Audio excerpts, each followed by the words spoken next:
ತಂದೆಯ ದೇವರೇ, ಮಾತನಾಡುವವರು ನಾವಾಗಿರದೆ ನಿನ್ನ ವಾಕ್ಯಗಳ ಮೂಲಕವಾಗಿ ಈ ಒಂದು ಮುಂಚಾನೆ ವೇಳೆ ನಮಗೆ ತಿಳಿಯಪಡಿಸುವಂತ ಗುಡಾರ್ಥಗಳನ್ನ ನಿಮ್ಮ ವಾಕ್ಯಗಳ ಮೂಲಕವಾಗಿ ನಮ್ಮಲ್ಲಿ ತಿಳಿಯಪಡಿಸು ಎಂಬುದಾಗಿ ನಮ್ಮ ಪ್ರಭು ರಕ್ಷಕನಾದಂತಹ ಯೇಸುವಿನ ಒಂದೇ ನಾಮದಲ್ಲಿ ಪ್ರಾರ್ಥಿಸಿ ಬೀಳಲಾಗಿದ್ದೇವೆ. ಜೀವವುಳ್ಳ ತಂದೆಯ ದೇವರೇ, ಕರ್ತನಲ್ಲಿ ಪ್ರೀತಿಯ ದೇವ ಜನರೇ, ಈ ಒಂದು ಮುಂಚಾನೆ ವೇಳೆ ನಾವೆಲ್ಲರೂ ಯೆಶಾಯನ ಪ್ರವಾದನೆಯ ಗ್ರಂಥ 52ನೇ ಅಧ್ಯಾಯವನ್ನ ನಾವು ಧ್ಯಾನಿಸುವಂತವರಾಗಿದ್ದೇವೆ. ಕಳೆದ ವಾರವೆಲ್ಲ ನಾವು ಯೆಶಾಯ 51ನೇ ಅಧ್ಯಾಯದವರೆಗೂ ನಾವೆಲ್ಲರೂ ಧ್ಯಾನವನ್ನ ಮಾಡಲ್ಪಟ್ಟಿದ್ದೇವೆ. ಈ ಒಂದು 52ನೇ ಯೆಶಾಯನ ಪ್ರವಾದನೆಯನ್ನ ನಾವು ನೋಡುವುದಾದ್ರೆ, ಈ ಒಂದು ಅಧ್ಯಾಯದಲ್ಲಿ ದೇವರು ತನ್ನ ಜನರಿಗಾಗಿ ಇಟ್ಟಿರ್ತಕ್ಕಂತ ಒಂದು ರಕ್ಷಣೆಯ ಕಾರ್ಯಗಳು ಮತ್ತು ಆತನು ತನ್ನ ಜನರನ್ನ ಬಿಡುಗಡೆ ಮಾಡಿ ನಡೆಸುವಂತ ಒಂದು ವಿಶೇಷತೆ ಮತ್ತು ತನ್ನ ಮಕ್ಕಳನ್ನ ನಡೆಸುವುದಕ್ಕಾಗಿ ನೇಮಿಸಲ್ಪಟ್ಟಂತ ಸೇವಕನ ಕುರಿತಾಗಿ ಈ ಒಂದು ಅಧ್ಯಾಯದಲ್ಲಿ ನಾವು ನೋಡುವಂತವರಾಗಿದ್ದೇವೆ. ಮೊದಲ 1-3 ವಚನಗಳನ್ನ ನಾವು ನೋಡುವುದಾದ್ರೆ, ಚೀಯೋನೆ ಎಚ್ಚರಗೊಳ್ಳು ಮತ್ತು ನನ್ನಲ್ಲಿರ್ತಕ್ಕಂಥ ಪ್ರತಾಪವನ್ನ ಧರಿಸಿಕೊ ಎಂಬುವಂತ ಒಂದು ವಿಚಾರವಾಗಿ ಇಲ್ಲಿ ನಾವು ನೋಡುವಾಗ, ಮೊದಲನೇದಾಗಿ ಚೀಯೋನ್ ಎಂಬುವಂತ ಪ್ರದೇಶವನ್ನ ನಾವು ನೋಡುವುದಾದ್ರೆ, ಇದು ಯೆಬೂಸಿಯರು ಇದಂತ ಒಂದು ಪ್ರದೇಶವಾಗಿತ್ತು.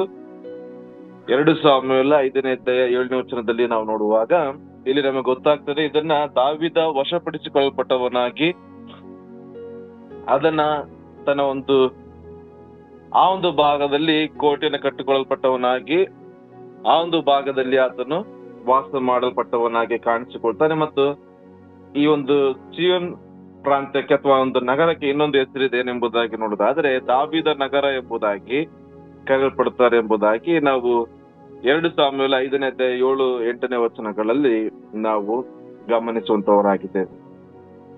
ಈ ಒಂದು ವಾಕ್ಯದಲ್ಲಿ ನಾವು ನೋಡುವುದಾದ್ರೆ, ಚೀಯೋನೆ ಎಚ್ಚರಗೊಳ್ಳು ಎಂಬತಕ್ಕಂತ ಒಂದು ವಿಚಾರದಲ್ಲಿ ನೋಡುವುದಾದ್ರೆ 3 ಬಾರಿ ದೇವರು ಎಚ್ಚರಿಕೆಯ ಕುರಿತಾಗಿ ಇಲ್ಲಿ ತಿಳಿಸುವಂತದನ್ನ ನಾವು ನೋಡಲ್ಪಟ್ಟಿದ್ದೇವೆ.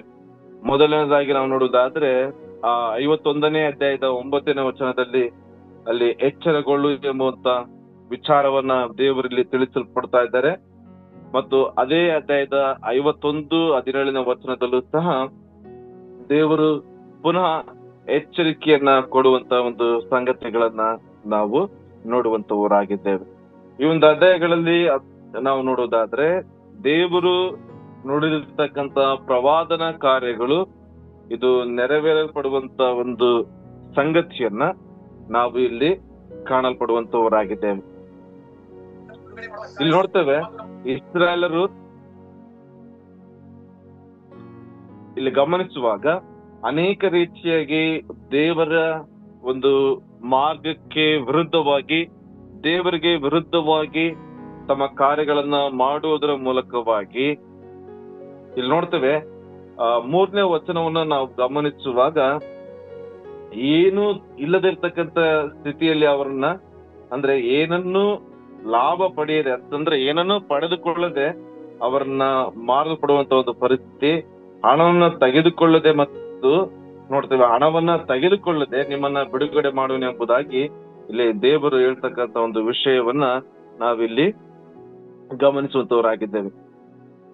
ಇಸ್ರಾಯೇಲರ ಜೀವಿತಾವಧಿಯಲ್ಲಿ ನಾವು ನೋಡುವುದಾದ್ರೆ, ಇಲ್ಲಿಯವರೆಗೂ ನಾವು ನೋಡುವಾಗ ನಿನ್ನೆಯ ದಿವಸದಲ್ಲಿ ಅಂಕಲ್ ಅವರು ಚೆನ್ನಾಗಿ ಹೇಳ್ತಾ ಇದ್ರು. ಏನಂತಂದ್ರೆ, ಇಸ್ರಾಯೇಲ್ನ 3 ಬಾರಿ 3 ಅರಸರುಗಳು ಅಂತಂದ್ರೆ 3 ವಿಧವಾಗಿ ಅವರನ್ನ ಅಲ್ಲಿ ನೋಡ್ತೇವೆ. ಅವರನ್ನ ಸೆರೆಮನೆಗೆ ಹಾಕಲ್ಪಟ್ಟಿದ್ದಾರೆ ಅಥವಾ ಒಂದು ರೀತಿಯಾಗಿ ದಾಸರಾಗಿ ಅವ್ರನ್ನ ಕೊಂಡೊಯ್ಯಲ್ಪಟ್ಟಿದ್ದಾರೆ ಎಂಬುದಾಗಿ ನಾವು ಕಾಣಲ್ಪಡ್ತೇವೆ. ಮೊದಲನೇದಾಗಿ ನಾವು ನೋಡುವುದಾದ್ರೆ, ಐಗುಪ್ತ ದೇಶದಲ್ಲಿ ಅಲ್ಲಿ ಅವರು ಒಳ್ಳೆಯ ರೀತಿಯಲ್ಲಿ ಆ ಒಂದು ಜೀವಿತಗಳನ್ನ ರೂಪಿಸ್ಕೊಳ್ಬೇಕು ಎಂಬುದಾಗಿ ಐಗುಪ್ತ ಪ್ರಾಂತ್ಯಕ್ಕೆ ಹೋದ್ರು. ಅಲ್ಲಿ ಸೆರೆಯಾಳಾಗಿ ಅಲ್ಲಿ ಅವರು ಬದಲಾಗಲ್ಪಟ್ರು.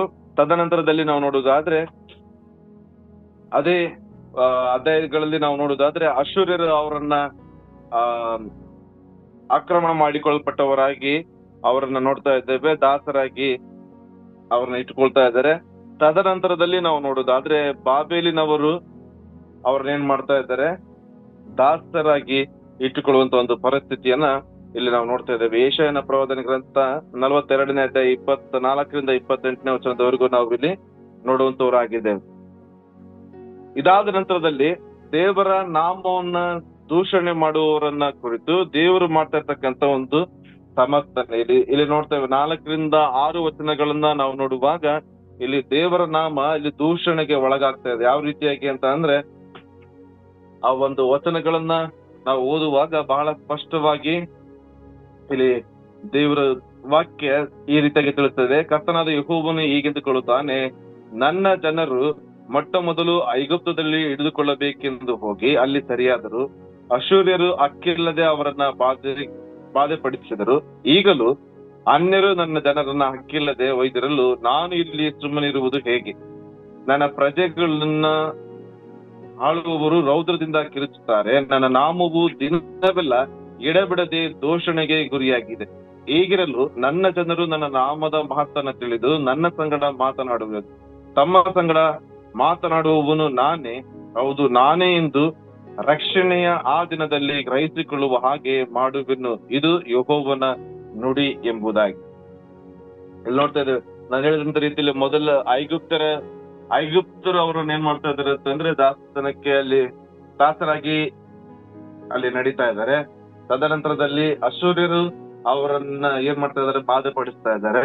ಅದಾದ ನಂತರದಲ್ಲಿ ಬಾಬೇಲಿನ ಅರಸರು ಇವರನ್ನ ಬಾಧೆಗೆ ಒಳಪಡಿಸ್ತಾ ಇದ್ದಾರೆ. ಈ ಬಾಬೇಲಿನ ಅರಸರು ಯಾವ ರೀತಿಯಾಗಿ ಅವ್ರನ್ನ ಈ ಇಸ್ರಾಯೇಲರನ್ನ ಬಾಧೆಗೆ ಒಳಪಡಿಸ್ತಾ ಇದ್ದಾರೆ ಅಂತಕ್ಕಂಥ ವಿಚಾರಗಳನ್ನ ನಾವು ನೋಡುವುದಾದ್ರೆ 2 ಅರಸರುಗಳ ಪುಸ್ತಕದಲ್ಲಿ ನಾವು ನೋಡುವುದಾದ್ರೆ ಅದೆಲ್ಲವೂ ನಮಗೆ ಗೊತ್ತಾಗ್ತದೆ.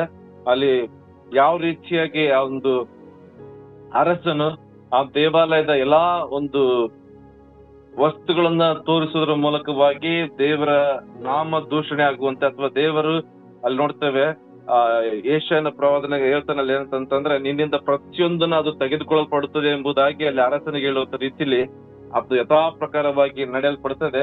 ಮಾತ್ರ ಅಲ್ಲದೆ ಇಲ್ಲಿ ನೋಡ್ತೇವೆ ಆ ರೀತಿಯಾಗಿ ನಡೆದಂತ ಕಾರ್ಯ ಇಲ್ಲಿ ನೋಡ್ತೇವೆ. ಈ ಒಂದು ರಕ್ಷಣೆಯ ಕಾರ್ಯವೂ ಸಹ ದೇವರ ವಾಕ್ಯದಲ್ಲಿ ನೋಡ್ತೇವೆ, ಪ್ರವಾದಿಯ ಮೂಲಕವಾಗಿ ಅದು ನುಡಿಯಲ್ಪಟ್ಟಿದೆ ಏನೆಂಬುದಾಗಿ ನೋಡುವುದಾದ್ರೆ, ಯೆಶಾಯನ ಪ್ರವಾದನೆ ಗ್ರಂಥ 42ನೇ ಅಧ್ಯಾಯದ 24ರಿಂದ 28 ವಚನಗಳನ್ನ ನಾವು ಇಲ್ಲಿ ಗಮನಿಸುವಾಗ ಅಲ್ಲಿ ನೋಡ್ತೇವೆ, ದೇವರು ಮೊದಲೇ ಯೆಶಾಯನ ಮೂಲಕವಾಗಿ ಅಲ್ಲಿ ಪ್ರವಾದನೆಯನ್ನ ನುಡಿರ್ತಕ್ಕಂತ ಸಂಗತಿಯನ್ನ ಇಲ್ಲಿ ನಾವು ಗಮನಿಸಿಕೊಳ್ತೇವೆ. ಪ್ರಿಯರೇ,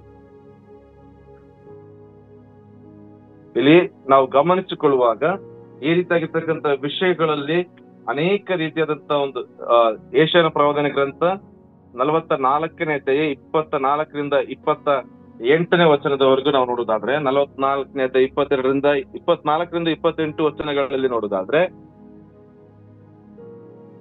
ಅಶ್ಶೂರ್ಯರು ಬಾಬೇಲ್ನವರು ಅಲ್ಲಿ ಏನ್ ಮಾಡ್ತಾರೆ ಎಂಬುದಾಗಿ ನೋಡುವಾಗ, ಇಸ್ರಾಯೇಲರನ್ನ ಅಲ್ಲಿರ್ತಕ್ಕಂಥ ಜನರನ್ನ ಅವರು ದಾಸರಾಗಿ ಅಥವಾ ಅವರನ್ನ ಬಾಧೆಗೆ ಒಳಪಡಿಸ್ತಾರೆ ಎಂಬುದಾಗಿ ಅಲ್ಲಿ ಮೊದಲೇ ಅಲ್ಲಿ ದೇವರು ತಿಳಿಸಿ ಇರುವಂತ ಸಂದರ್ಭಗಳಲ್ಲಿ, ಅದೇ ಸಂದರ್ಭದಲ್ಲಿ ದೇವರು ಒಬ್ಬ ಅರಸನ ಮೂಲಕವಾಗಿ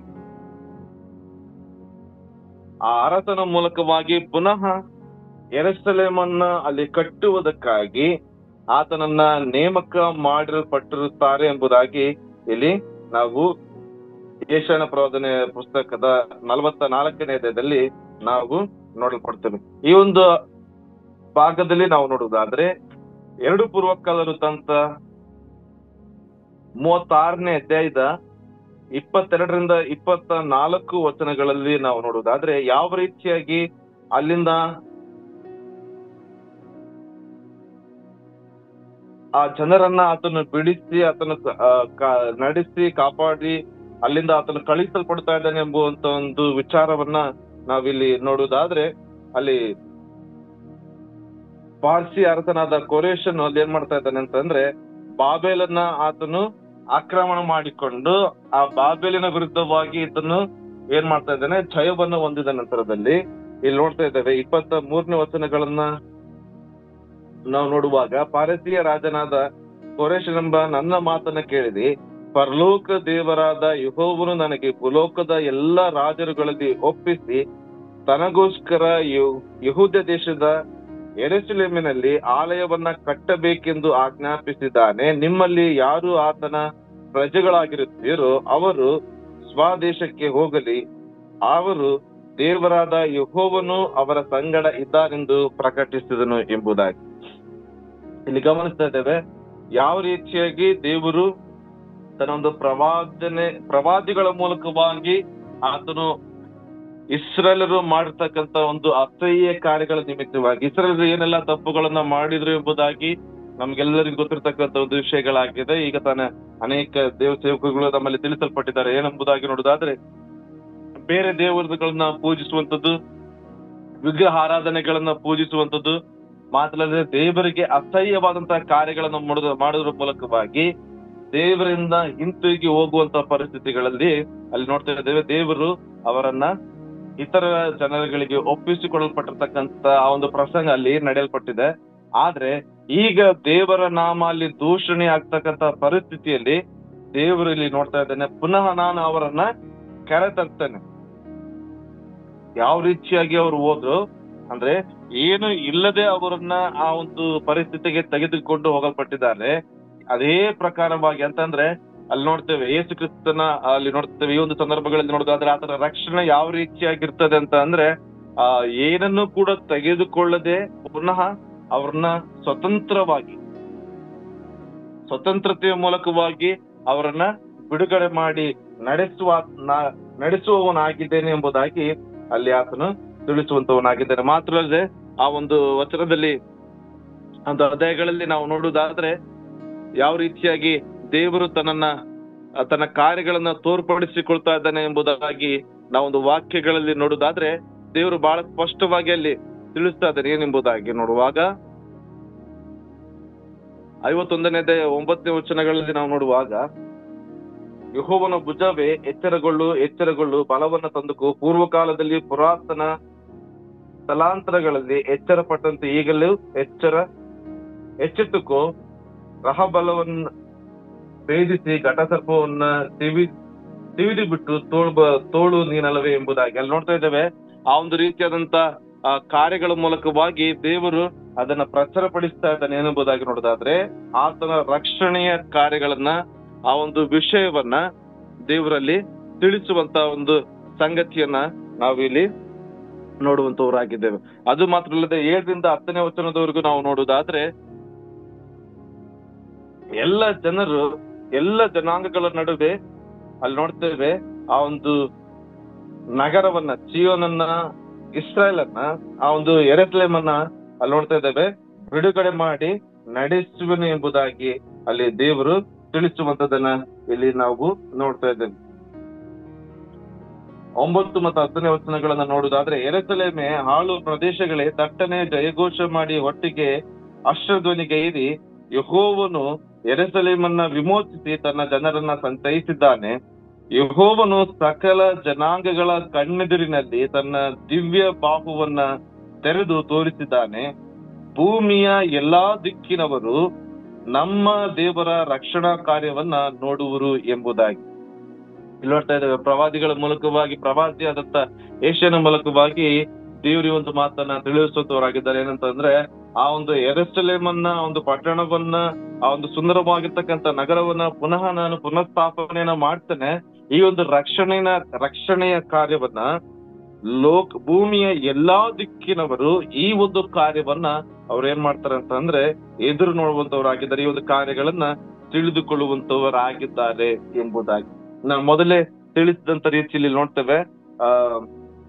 ಬಾಬಿಲಿನವರು ಇವರನ್ನ ಆಕ್ರಮಣ ಮಾಡಿ ಅಥವಾ ಇವರನ್ನ ಬಾಧೆಗೆ ಒಳಪಡಿಸ್ತಾ ಇದ್ದಂತ ಒಂದು ಸಂದರ್ಭದಲ್ಲಿ ಯಾವ ರೀತಿಯಾಗಿ ದೇವರು ಇವರನ್ನ ಅಲ್ಲಿಂದ ಬಿಡುಗಡೆ ಮಾಡಿ ನಡೆಸಲ್ಪಟ್ಟಿದ್ದಾನೆ ಎಂಬುವಂತ ವಿಚಾರವನ್ನ ಇಲ್ಲಿ ನೋಡುವುದಾದ್ರೆ ದೇವರು ಖಂಡಿತವಾಗಿ ಅವರನ್ನ ಬಿಡುಗಡೆ ಮಾಡಿ ನಡೆಸ್ತಾರೆ ಅಂತಕ್ಕಂಥ ಒಂದು ಆತ್ಮವಿಶ್ವಾಸನೊಡನೆ ಇಲ್ಲಿ ನೋಡ್ತೇವೆ ಒಂದು ಕರೆಯುವಿಕೆಯನ್ನ ಇಲ್ಲಿ ಕೊಡುವಂತದನ್ನ ನಾವು 11-12ನೇ ವಚನದಲ್ಲಿ ನಾವು ನೋಡುವಂತವರಾಗಿದ್ದೇವೆ. 11ನೇ ವಚನದಲ್ಲಿ ನಾವು ನೋಡ್ತೇವೆ, ತೊಲಗಿರಿ, ಬಾಬೇಲಿನಿಂದ ಹೊರಡಿರಿ, ಅಶುದ್ಧವಾದ ಯಾವುದನ್ನ ಮುಟ್ಟದಿರಿ, ಅವರ ಮಧ್ಯದೊಳಗಿಂದ ತೆರಳಿರಿ. ಯೆಹೋವನ ಆರಾಧನೆಯು ಉಪಕರಣಗಳನ್ನ ಊರುವರೆ ಶುದ್ಧರಾಗಿರಿ. ನೀವು ಅವಸರದಿಂದ ಹೊರಡಬೇಕಾಗಿಲ್ಲ, ಓಡಿ ಹೋಗಬೇಕಾಗಿಲ್ಲ. ಯೆಹೋವನು ನಿಮಗೆ ಮುಂಬಲವಾಗಿ ಮುಂದುವರಿಯುವನು. ಇಸ್ರಾಯೇಲಿನ ದೇವರು ನಿಮಗೆ ಹಿಂಬಲವಾಗಿ ಇರುವನು ಎಂಬುದಾಗಿ ಇಲ್ಲಿ ನೋಡ್ತಾ ಇದ್ದೇವೆ. ಯಾವ ರೀತಿಯಾಗಿ ಐಗುಪ್ತರ ಒಂದು ಐಗುಪ್ತದಿಂದ ಇಸ್ರಾಯೇಲರು ಅವರು ಒಂದು ಮಾರ್ಗವಾಗಿ ಬರುವಂತ ಸಂದರ್ಭದಲ್ಲಿ ಓಡಾಡುತ್ತಾ ಅಲ್ಲಿ ನೋಡ್ತೇವೆ ಫರೋಹನ ಸೈನ್ಯ ಅವರನ್ನ ಹಿಂದೆಟ್ಟಿ ಮತ್ತೆ ಪುನಃ ಅವರನ್ನ ಏನಪ್ಪಾ ಅಂತಂದ್ರೆ ದಾಸಕ್ಕೆ ತೆಗೆದುಕೊಂಡು ಹೋಗ್ಬೇಕೆಂಬುದಾಗಿ ಹಿಂದೆ ಬರ್ತಾ ಇತ್ತು. ಆ ರೀತಿಯಾಗಿ ಇಲ್ಲಿ ಆ ಕಾರ್ಯಗಳು ನಡೀತಾ ಇಲ್ಲ. ಇಲ್ಲಿ ಏನಂತಂದ್ರೆ ದೇವರು ಹೇಳ್ತಾ ಇದ್ರೆ ಅವಸರದಿಂದ ಓಡಿ ಹೋಗಬೇಕಾಗಿಲ್ಲ, ಓಡಿ ಹೋಗಬೇಕಾಗಿ ಇರುವುದಿಲ್ಲ. ಯೆಹೋವನು ನಿಮಗೆ ಮುಂಬಲವಾಗಿ ಮುಂದಿರುವನು ಎಂಬುದಾಗಿ, ದೇವರೇ ನಿಮಗೆ ಮುಂದೆ ಇದ್ದವನಾಗಿ ನಿಮ್ಮನ್ನ ನಡೆಸುವಾತನಾಗಿದ್ದಾನೆ ಎಂಬುದಾಗಿ ಇಲ್ಲಿ ನಾವು ವಾಕ್ಯದಲ್ಲಿ ನೋಡ್ತಾ ಇದ್ದೇವೆ. ಅದೇ ಪ್ರಕಾರವಾಗಿ ಇಲ್ಲಿ ನಡೆಯಲ್ಪಟ್ಟಿದೆ. ಇಲ್ಲಿ ನಾವು ನೋಡಿದ್ರೆ 2 ಪೂರ್ವಕಾಲ ವೃತ್ತ ಅಂತ 36ನೇ ಅಧ್ಯಾಯದ 22ರಿಂದ 24 ಅಂಶದಲ್ಲಿ ನಾವು ನೋಡ್ತೇವೆ. ಆ ಪಾರಸಿಯ ಅರಸನಾಗಿರ್ತಕ್ಕಂಥ ಕೋರೇಶನ್ ಏನ್ ಮಾಡ್ತಾ ಇದ್ದಾನೆ ಅಂತಂದ್ರೆ, ಆತನು ಯಾವುದೇ ಹರಿಬರಿ ಮಾಡ್ತಾ ಇಲ್ಲ. ಯಾವುದೇ ಅಂತಂದ್ರೆ ನೀವು ಬೇಗವಾಗಿ ಹೊರಡಬೇಕು ಎಂಬುದಾಗಿ ಹೇಳ್ತಾ ಇಲ್ಲ, ಬದಲಾಗಿ ಆತನು ಹೇಳ್ತಾ ಇದ್ದಾನೆ ದೇವರ ಆಲಯವನ್ನ ಕಟ್ಟುವುದಕ್ಕಾಗಿ ಬೇಕಾಗಿದ್ದಾರೆ, ಆ ಕಾರಣದಿಂದಾಗಿ ನೀವೆಲ್ಲರೂ ಇಲ್ಲಿಂದ ಹೊರಡ್ರಿ ಎಂಬುದಾಗಿ ಆ ರೀತಿಯಾಗಿ ಆ ವ್ಯಕ್ತಿ ಹೇಳುವಂತದನ್ನ ಇಲ್ಲಿ ನಾವು ವಚನದಲ್ಲಿ ನೋಡ್ತಾ ಇದ್ದೇವೆ. ಮಾತ್ರದೇ ಆತನು ಹೇಳ್ತಾ ಇದ್ದಾನೆ ದೇವರಾದ ಯೆಹೋವನು ಅವರ ಸಂಗಡ ಇರುವನೆಂಬುದಾಗಿ ಆತನಲ್ಲಿ ಪ್ರಕಟಣೆಯನ್ನ ಪ್ರಕಟಿಸುವಂತದನ್ನ ಇಲ್ಲಿ ನೋಡ್ತಾ ಇದ್ದೇವೆ. ಈ ಒಂದು ಪ್ರವಾದನೆ ಇಲ್ಲಿ ನೆರವೇರಲ್ಪಡ್ತದೆ. ಈ ಪ್ರವಾದನೆ ನೆರವೇರುವುದಕ್ಕಿಂತ ಮುಂಚಿತವಾಗಿ ಎಲ್ಲಿ ಬರೆಯಲ್ಪಟ್ಟಿದೆ ಎಂಬುದಾಗಿ ನೋಡುವುದಾದ್ರೆ ಅದೇ ಯೆಶಾಯನ ಪ್ರವಾದನೆ ಗ್ರಂಥ 42ನೇ ಅಧ್ಯಾಯ 44ನೇ ಅಧ್ಯಾಯ 24ರಿಂದ 28ರಲ್ಲಿ ನೋಡ್ತೇವೆ. ಜನರು ಈ ರೀತಿಯಾಗಿ ಇಸ್ರಾಯೇಲರನ್ನ ಈ ರೀತಿಯಾಗಿ ಆಕ್ರಮಣ ಮಾಡ್ಕೊಳ್ಕೊಳ್ತಾರೆ. ತದನಂತರದಲ್ಲಿ ಕೋರೇಶ ಅಂತಕ್ಕಂಥ ಒಬ್ಬ ಅರಸ ಅವರನ್ನ ಬಿಡುಗಡೆ ಮಾಡಿ ಪುನಃ ಅವ್ರನ್ನ ಪುನಃಸ್ಥಾಪನೆ ಮಾಡ್ತಾನೆ ಯೆರೂಸಲೇಮನ್ನ ಕಟ್ಟುವುದಕ್ಕಾಗಿ ಎಂಬುದಾಗಿ ಇಲ್ಲಿ ಪ್ರವಾದನೆ ನುಡಿಯತಕ್ಕಂಥದ್ದನ್ನ ನಾವು ಇಲ್ಲಿ ಗಮನಿಸಿಕೊಳ್ತಾ ಇದ್ದೇವೆ ಬೇರೆ. ತದನಂತರದಲ್ಲಿ ಇಲ್ಲಿ ನಾವು ನೋಡುದಾದ್ರೆ 13ರಿಂದ 15ನೇ ವಚನದವರೆಗೂ ನಾವು ನೋಡುವುದಾದ್ರೆ ಈ ಒಂದು ವಾಕ್ಯದಲ್ಲಿ ನಾವು ನೋಡ್ತೇವೆ ಯೇಸು ಕ್ರಿಸ್ತನ ಅಂತಂದ್ರೆ ಯೆಹೋವನ ಸೇವಕನ ಶ್ರಮೆ ಪ್ರಾಣತ್ಯಾಗ ಮತ್ತು ಅದರ ಪ್ರತಿಫಲ ಎಂಬುದಾಗಿ ಯೇಸು ಸ್ವಾಮಿಯ ಕುರಿತಾಗಿ ಒಂದು ರೀತಿಯಾದಂತ ಒಂದು ಪ್ರವಾದನೆ ಇಲ್ಲಿ ಕಾಣತಕ್ಕಂಥದ್ದನ್ನ ಇಲ್ಲಿ ನಾವು ನೋಡ್ತಾ ಇದ್ದೇವೆ. ಏನೆಂಬುದಾಗಿ ನಾವು ನೋಡುವುದಾದ್ರೆ, ಈಗೋ ನನ್ನ ಸೇವಕನು ಕೃತಾರ್ಥನಾಗುವನು, ಅವನು ಉನ್ನತ ಸ್ಥಾನಕ್ಕೆ ಮೇಲೇರಿ ಮಹೋನ್ನತ ಪದವಿಗೆ ಬರುವನು. ಅವನ ಮುಖವು ಸಕಲ ಮನುಷ್ಯರ ಮುಖಕ್ಕಿಂತಲೂ ಅವನ ರೂಪವು ಎಲ್ಲಾ ನರ ಜನ್ಮದವರ ರೂಪಕ್ಕಿಂತಲೂ ವಿಕಾರವಾಗಿರುವುದನ್ನು ನೋಡಿ ಅನೇಕರು ಹೇಗೆ ಅವನಿಂದ ಬೆದರಿ ಬೀಳುವರು ಎಂಬುದಾಗಿ ಇಲ್ಲಿ ದೇವರ ಸೇವಕನು ಆತನಿಂದ ನೋಡ್ತಾ ಇದ್ದೇವೆ ರಕ್ಷಣೆಯ ಕಾರ್ಯದ ಕುರಿತಾಗಿ.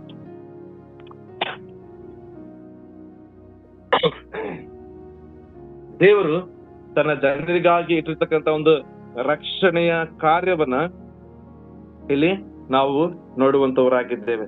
ತನ್ನ ಜನರನ್ನ ನಡೆಸುವುದಕ್ಕಾಗಿ, ತನ್ನ ಜನರನ್ನ ಅವರ ಕಾರ್ಯಗಳಿಂದ ತಪ್ಪಿಸಿ ನಡೆಸಿ ಕಾಪಾಡುವುದಕ್ಕಾಗಿ ದೇವರು ನೇಮಕ ಮಾಡಲ್ಪಟ್ಟಂತ ಸೇವಕನ ಕುರಿತಾಗಿ ಇಲ್ಲಿ ನಾವು ನೋಡುವಂತವರಾಗಿದ್ದೇವೆ. ಇಲ್ಲಿ ನೋಡ್ತೇವೆ ಅದು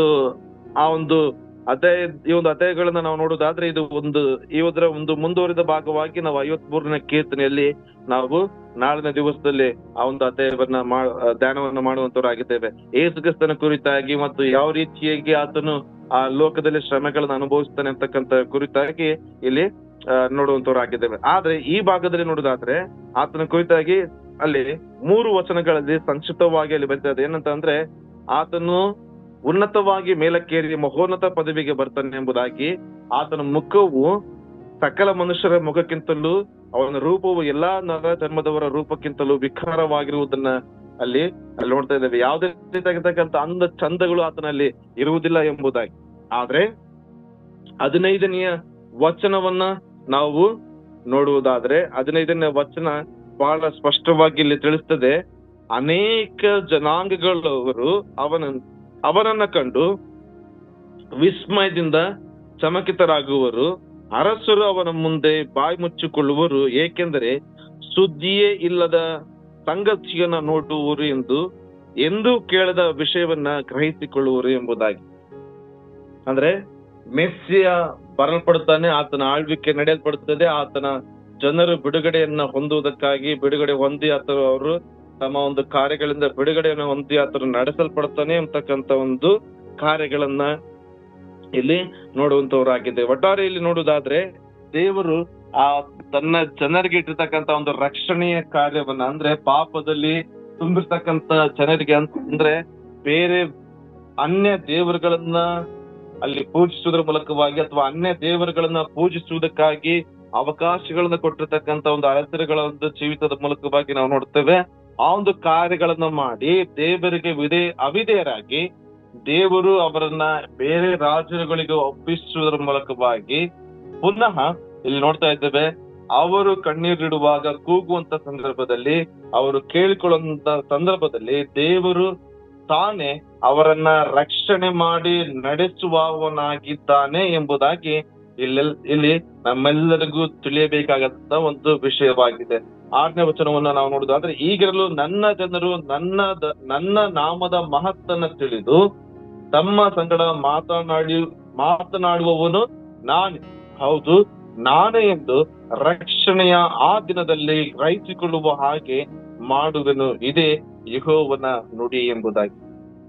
ಈ ಇಷ್ಟೆಲ್ಲಾ ಕಾರ್ಯಗಳನ್ನ ಪ್ರವಾದನೆ ನುಡಿತಕ್ಕಂಥದ್ದಾಗಿರ್ಬೋದು, ಪ್ರವಾದನೆ ನಡೀತಕ್ಕಂಥದ್ದಾಗಿರ್ಬೋದು, ಮಾತ್ರಲ್ಲದೆ ತನ್ನ ಸೇವಕನನ್ನ ನೇಮಕ ಮಾಡಿ ಆತನ ಮೂಲಕವಾಗಿ ರಕ್ಷಣೆಯನ್ನ ಪ್ರಕಟಿಸುವಂತದ್ದು, ಅದೆಲ್ಲವೂ ಏನೆಂಬುದಾಗಿ ನೋಡುವುದಾದ್ರೆ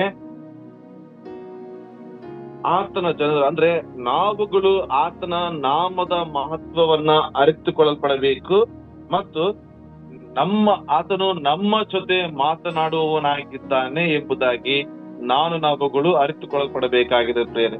ಆ ಒಂದು ವಿಷಯಕ್ಕೋಸ್ಕರ ದೇವರು ಈ ಸಂಗತಿಗಳನ್ನ, ಈ ವಿಷಯಗಳನ್ನ ಇಲ್ಲಿ ನೆರವೇರಿಸತಕ್ಕಂಥದ್ದನ್ನ ಇಲ್ಲಿ ನಾವು ನೋಡುವಂತವರಾಗಿದೆ. ಕರ್ತನಲ್ಲಿ ಪ್ರೀತಿಯ ದೇವಜನರೇ, ಈ ಒಂದು ಮುಂಚಾನೆ ವೇಳೆ ದೇವರು ನಮ್ಮಲ್ಲಿ ತಿಳಿಸಿಕೊಟ್ಟಿರ್ತಕ್ಕಂಥ ಒಂದು ರಕ್ಷಣೆಯ ಅನುಭವವನ್ನ, ಆ ಒಂದು ರಕ್ಷಣೆಯ ಕಾರ್ಯಗಳನ್ನ ಈ ಒಂದು ಅಧ್ಯಾಯದ ಮೂಲಕವಾಗಿ ನಾವು ತಿಳಿದುಕೊಳ್ಳಲ್ಪಟ್ಟಿದ್ದೇವೆ. ಏನೆಂಬುದಾಗಿ ನಾವು ನೋಡುವುದಾದ್ರೆ, ಆ ಒಂದು ದಾವೀದ ನಗರ ಅಂತಕ್ಕಂಥದ್ದು ಅದು ನೋಡುವುದಾದ್ರೆ ಅನ್ಯ ದೇವರುಗಳನ್ನ ಪೂಜಿಸುವ ಮೂಲಕವಾಗಿ ಅಥವಾ ಅನ್ಯ ದೇವರುಗಳಿಗೆ ಸ್ಥಳವನ್ನು ಕೊಟ್ಟು ಅವರು ದೇವರಿಂದ ದೂರ ಹೋಗಲ್ಪಟ್ಟಿದ್ರು.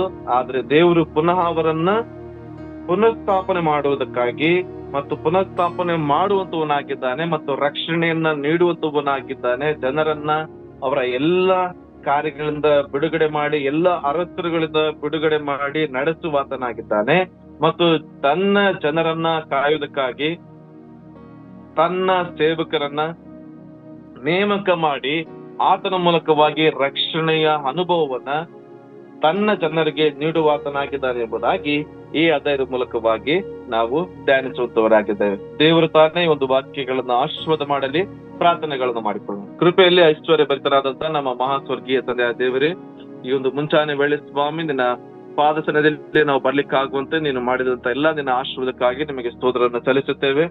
ಹೌದು ಸ್ವಾಮಿ, ನೀನು ನಮ್ಮ ಸಂಗಡ ಮಾತನಾಡುವನಾಗಿದ್ದಿ, ನೀನು ನಮಗೆ ರಕ್ಷಣೆಯನ್ನ ಒದಗಿಸುವಾತನಾಗಿದ್ದಿ ಸ್ವಾಮಿ. ನಿನ್ನ ಮಕ್ಕಳನ್ನ ಕಾಯುವುದಕ್ಕಾಗಿ ಸ್ವಾಮಿ, ನಿನ್ನ ಸೇವಕರನ್ನ ಸ್ವಾಮಿ, ಆ ಮೆಚ್ಚಿಯನ್ನ ನಮಗಾಗಿ ನೀನು ದಯಪಾಲಿಸಿ ಕೊಟ್ಟಿದೆ, ಅದಕ್ಕಾಗಿ ನಿಮಗೆ ಸ್ತೋತ್ರ ಸ್ವಾಮಿ. ಒಂದು ರಕ್ಷಣೆಯ ಒಂದು ಕಾರ್ಯವನ್ನ ಕೇವಲ ಕೇಳಿ ನಾವು ಮರೆತು ಹೋಗದೆ ಅದನ್ನ ನಮ್ಮ ಜೀವಿತಗಳಲ್ಲಿ ಅನುಭವಿಸಿಕೊಳ್ಳಿಕ್ಕಾಗುವಂತೆ, ಅದರ ಪ್ರಕಾರವಾಗಿ ನಾವು ನಡೆಯಲಿಕ್ಕಾಗುವಂತೆ ನಿನ್ನ ಆತ್ಮನ ಸಹಾಯವನ್ನ ಸ್ವಾಮಿ ನಮ್ಮೆಲ್ಲರಿಗೆ ನೀನು ದಯಪಾಲಿಸಿ ಎಂಬುದಾಗಿ ಪ್ರಾರ್ಥಿಸುತ್ತಾ ರಕ್ಷಕನು ಒಡೆಯನಾದಂತ ಯೇಸುವಿನ ಒಂದೇ ನಾಮದಲ್ಲಿ ಪ್ರಾರ್ಥಿಸಿ ಬೇಡೂರಾಗಿದ್ದೇವೆ. ಜೀವವುಳ್ಳ ತಂದೆಯ ದೇವರೇ.